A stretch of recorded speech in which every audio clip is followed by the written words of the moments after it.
Give me your best, give me your worst, and everything in between. Toni Storm is not just having a great run in AEW right now. She's generally the best women's wrestling character in the entire world. And I don't just mean in AEW, I mean across all of wrestling. Let's break this down, because the way she's evolved into timeless Toni Storm is one of the most fascinating character arcs we've seen in years. Before she became timeless Toni Storm, Toni was already one of the best in-ring wrestlers in the world. Former NXT UK's Women's Champion, former AEW Women's World Champion. She had the accolades, but in terms of character, she was still searching for something that truly clicked with the audience. In 2022, Toni returned to AEW and instantly became a top star. She even won the interim AEW Women's Championship. But when Thunder Rosa didn't come back, her reign just kind of fizzled out. Then she was part of the Outcasts with Saraya and Ruby Soho, which at times was hot, but let's be honest, it lost steam. But this is where things changed. Toni started leaning into this old Hollywood black and white silent film star from the 1920s persona. At first, people thought this was just being weird. She had the rope, the pencil-thin eyebrows, the over-dramatic reactions. But the longer she stuck with it, the more people realized this is genius. She's fully committed. She started cutting promos like she was in a golden age movie. She talked about talkies and the silver screen as if we were living in 1935. She came out with an old school music, black and white camera filters, and exaggerated expressions like she was acting for a silent film audience. And here's the key, she didn't break character. Every single week she pushed it further, and the AEW crowd started eating it up. The big turning point was a feud with Hikaru Shida. Toni had lost the AEW Women's Championship, and instead of coming back bitter in a typical heel way, she went insane in the best possible way. She played it like her career was falling apart, like she was a fading starlet from Hollywood's golden age. Then came the black and white backstage promos. These are some of the best wrestling promos of the past 5 years. It's not just comedy, it's layers. She's bitter, she's nostalgic, she's dramatic, she's unhinged, she's also dangerous. Her relationship with Luther as their butler adds another layer. Every great Hollywood diva needs an assistant to carry her things, and Luther plays that role perfectly. Throw in Mariah May, who's now basically her adoring protege, and you've got a whole cast. And not just Toni, it's a complete act. And then you got timeless Toni Storm versus Toni Storm, the wrestler. She doesn't play like it's a comic character. She wrestles hard. She's still Toni Storm in the world-class wrestler, but the contracts makes her character pop even more. What makes timeless Toni Storm the best women's wrestling character right now is that it works at every level. For casual fans, it's entertaining. Even if you've never watched AEW before, you've seen a black and white entrance and you instantly get it. For hardcore fans, it's layered. It's commentary on wrestling, on Hollywood, on how women are treated in their time in the spotlight is over. For live crowds, it's fun. You can chant along, laugh at their promos. You still take it seriously in the ring. Compared to the other women's characters across the wrestling world right now, WWE has some great wrestlers, but character work in the women's division is often hit or miss. Toni Storm, meanwhile, is the full package. The influence, the legacy. You can already see her influence spreading. Mariah May's entire act was building around Toni Storm's biggest fan, which gave Mariah May character depth and she would have otherwise. And Toni gave it the rap just by association. This is the kind of character that people will look back in years and say, this is defining era of AEW women's wrestling. For me, there's no question timeless Toni Storm is the best women's wrestling character in the world right now.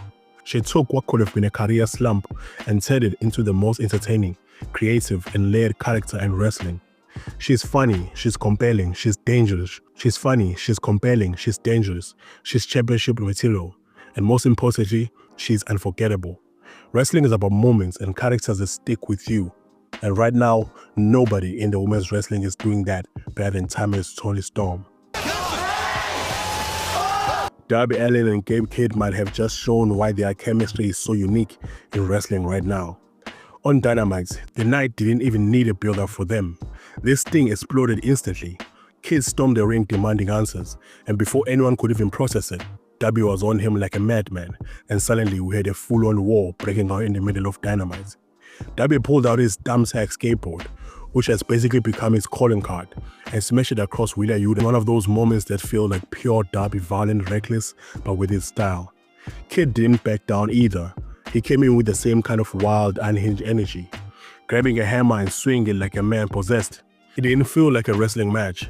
It felt like a brawl that got way too personal way too fast. The madness escalated when the Dead Riders got involved. Mostly Casanoli, Marina Shafir, all surrounding the chaos. And just as it looked like Kidd might get swollen up, the lights go out. Hook's logo flashes in the rafters, and out comes the ops. Samoa Joe, Hobbs, Willow Nightingale to balance the scales. The segment had everything: faction warfare, chaos, and just non-stop unpredictability. But what sets it apart is what came next. Backstage, Kidd and Darby kept the fights alive, and it turned into one of the most insane visuals AEW has put on this year. Darby overpowered Kidd, literally put him in a body bag, chained it to the truck, and dragged him out of the arena. It was disturbing, cinematic, and absolutely unforgettable. The reason this works so well is because Darby and Kidd complement each other perfectly. Darby thrives on unpredictable stunts, the sense of danger you can't replace. Kidd brings on raw aggression and menace that makes every exchange feel like it's on the verge of going too far. Together they create this chemistry where you generally don't know what's coming next, but you know it's going to be violent and creative. This feud is giving AEW something that feels fresh, and it's just two guys wrestling. It's a car crash you can't look away from, and it immediately raises questions about where it goes from here. Do you need some kind of caskets or coffin stipulation at All Out? Do the Dead Riders and the Ops get fully dragged into this war? Does Gabe Kidd come back even more unhinged after literally being hauled away in a body bag? What Dynamite showed is that Darby and Kidd don't have months of promos or long setups to hook people. Put them in the same space and magic happens. It's violent, chaotic, and completely unpredictable. Their chemistry is undeniable. It feels like AEW has stumbled in one of the most exciting rivalries in the company. Riho taking Mercedes Mone's CBS Championship is one of those ideas that on the surface feels unexpected, but when you think about it, it actually makes a lot of sense. Riho has always been the unique fighter in AEW. She was the very first AEW Women's Champion, and even though she's smaller than everyone else she steps into the ring with, she has this underdog energy the fans buy into every single time. Mercedes Moné, on the other hand, has been presented as a global superstar. She came into AEW with the biggest entrance, the loudest reaction, and the aura of someone who's not just a wrestler, but a cultural icon. Since winning the TBS Championship, the story has been built around her status. She's the CEO, she's untouchable, she's the main attraction, and that's exactly why Riho beating her would hit so hard. Wrestling at its best is about contrast, and you don't get a sharper contrast than Riho and Mercedes Moné. Mercedes is all swagger, all spotlights, all big match presentation. Riho is quiet, humble, and underestimated every time she walks back into the curtain. When Riho pulls out their sudden counter, the snap roll up, or their last second high-speed flurry, the entire crowd believes it.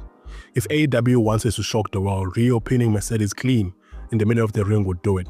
It would be the ultimate reminder that wrestling isn't just about star power, it's about skill, heart, and timing.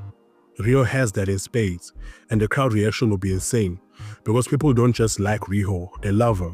She's one of those babyfaces who can instantly draw sympathy. It also adds to Mercedes' story. If she loses to Riho, she had a real chip on her shoulder.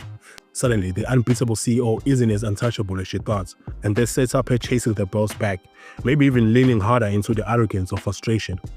You get a new dynamic for Mercedes while elevating Riho back into a championship position she hasn't held in years.